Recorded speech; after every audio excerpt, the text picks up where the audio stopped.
Long ago, in the land of Java, there was a beautiful kingdom called Prambanan. The people of Prambanan lived happily and peacefully under the rule of their wise and kind king. The king had a daughter, a princess named Roro Jonggrang, who was known throughout the land for her extraordinary beauty and cleverness. However, their happy life was interrupted. Prambanan was attacked and conquered by the mighty Pengging kingdom. The new ruler was a powerful prince named Bandung Bondowoso.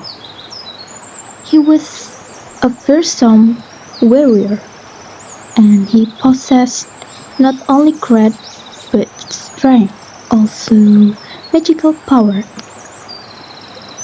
What made him truly terrified was that his army included not just humans but also a huge number of powerful, invisible genies or spirits.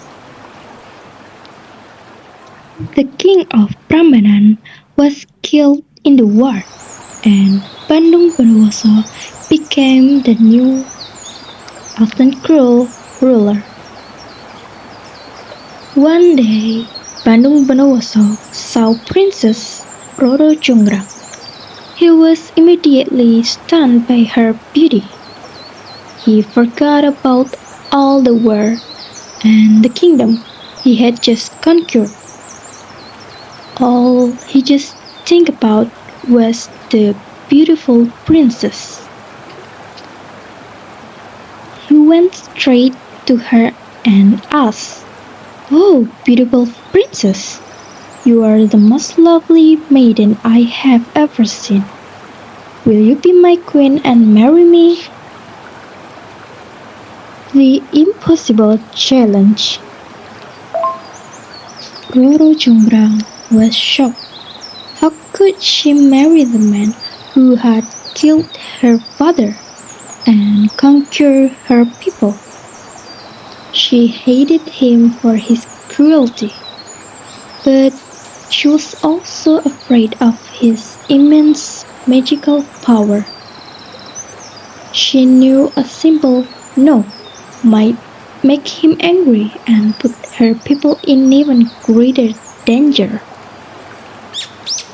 So, Roro Jonggrang, the clever princess, decided to come up with a plan to refuse him without saying no. She decided to set an impossible condition.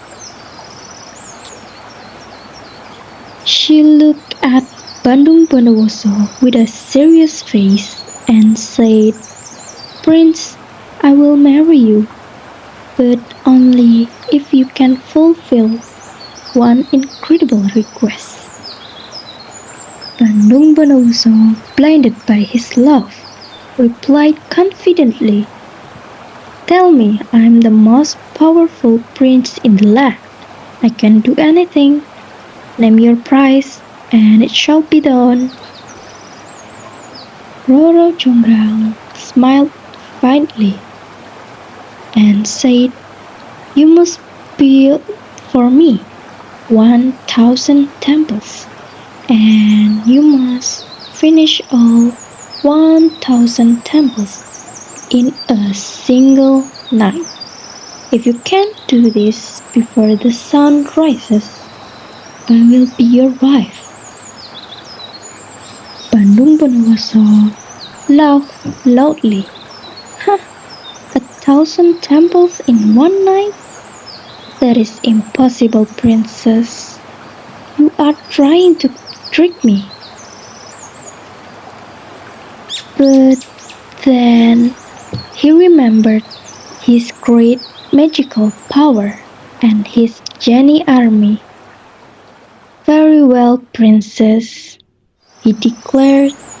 his voice booming. I accept your challenge. By the time the morning light touches the ground, you will be my queen. As soon as the moon was high in the sky, Bandung Bondowoso went to a large flat field. He sat down, closed his eyes, and began to chant a powerful spell. Hear me, my Jenny army. Come forth and obey my command. I order you to build 1,000 temples here before the morning star appears. In an instant, the air filled with the sound of thousands of invisible workers.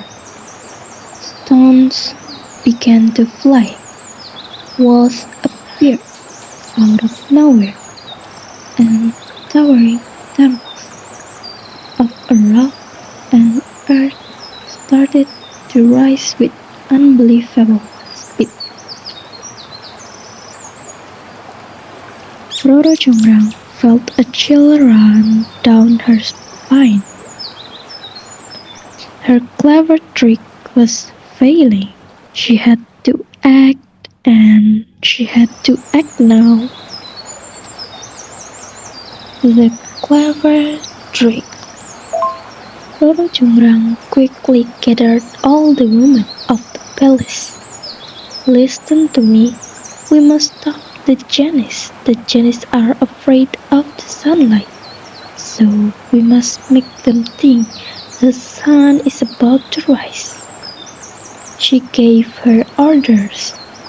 Go to the east side of the palace.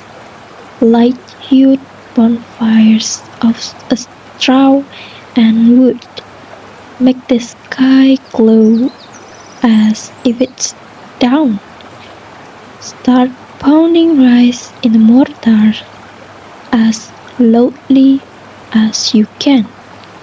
The sound of rice being pounded is the first sound of the morning. We must fool the roosters. Rushed out and did exactly as the princess commanded. Soon a bright fiery glow appeared on the eastern horizon. The loud thump of the wooden mortars echoed throughout the land. The noise and the light worked immediately. The roosters, confused by the bright glow and the pounding sound, began to crow loudly. Cuckoo, cuckoo. The Chinese heard the roosters crow and saw the bright light. Oh no, the sun is rising. They cried in panic. Run, we must flee before the sun's rays touch us. The vast army of spirits immediately stopped their work. They abandoned the construction site and quickly disappeared back into the spirit world, leaving behind. The vast army of spirits immediately stopped their work. They abandoned the construction site and quickly disappeared back into spirit world, leaving behind the nearly finished temple. The thousandth temple. Bandung Bondowoso was still supervising the work, and he heard the roosters crowing and saw the Janus running away. He counted the temples in a rage. "No, stop, you fool! It's not morning yet," he roared, but it was too late. The genies were gone. He looked at the field. There were He looked at the field.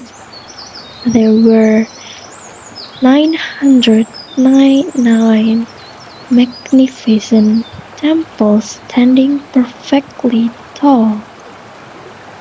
He had only needed one more. He knew instantly that Roro Jonggrang had tricked him.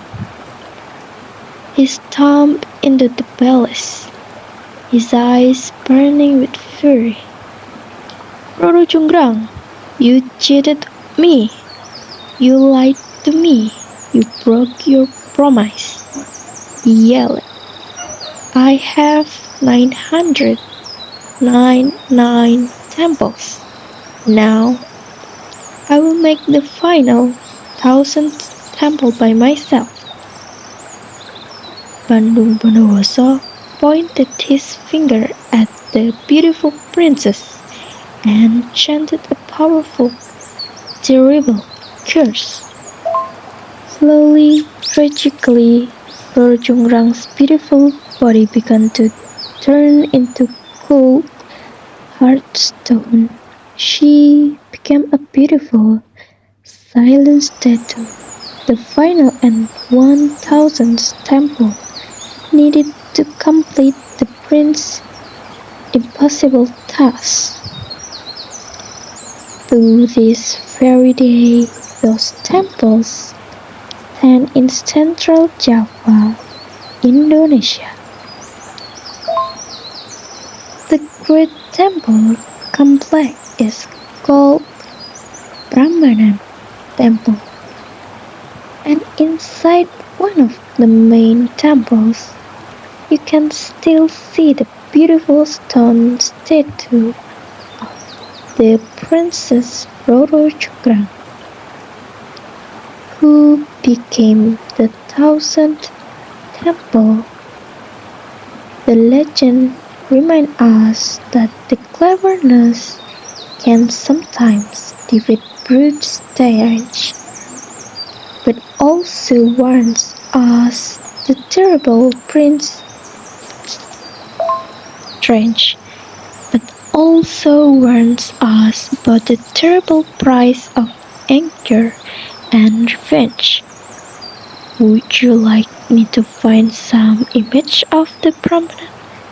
Many years have passed since the tale of Roro Jonggrang and Bandung Bondowoso took place.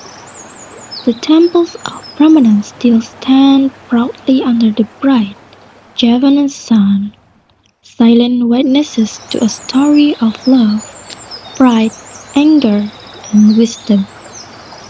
Every stone seems to whisper a message, a reminder for those who wish to listen. Roro Jonggrang was a young princess who tried to protect her people through cleverness. She was not a warrior. She did not carry the sword or lead an army, but she carried something much powerful, her mind and her courage. She dared to challenge a mighty prince using only her intelligence. Her trick, though risky, showed that sometimes wisdom can defeat even the strongest of powers. Yet her story also teaches that every choice has its price. Roro Jonggrang's clever plan saved her from a forced marriage, but it also brought her a tragic fate. In her final moment, when her body turned into a stone, it was as if the earth itself sighed and said, "Cleverness without kindness can lead to sorrow." He destroyed the one he claimed to love. His curse upon Roro Jonggrang remind us that anger, once unleashed, can ruin everything, even the heart that feels it. Love cannot grow in the shadow of force, cannot bloom under fear. Love, true love, must come from respect, from listening, from giving freedom to the one we care for. If only Bandung Bondowoso had listened, if only he had chosen forgiveness over fury, the story might have ended differently. Now, when visitors come to Prambanan Temple and see the beautiful statue of the stone princess, they see more than just an ancient work of art. They see a message carved in time, a message about humanity itself. The temples whisper softly to the wind, be,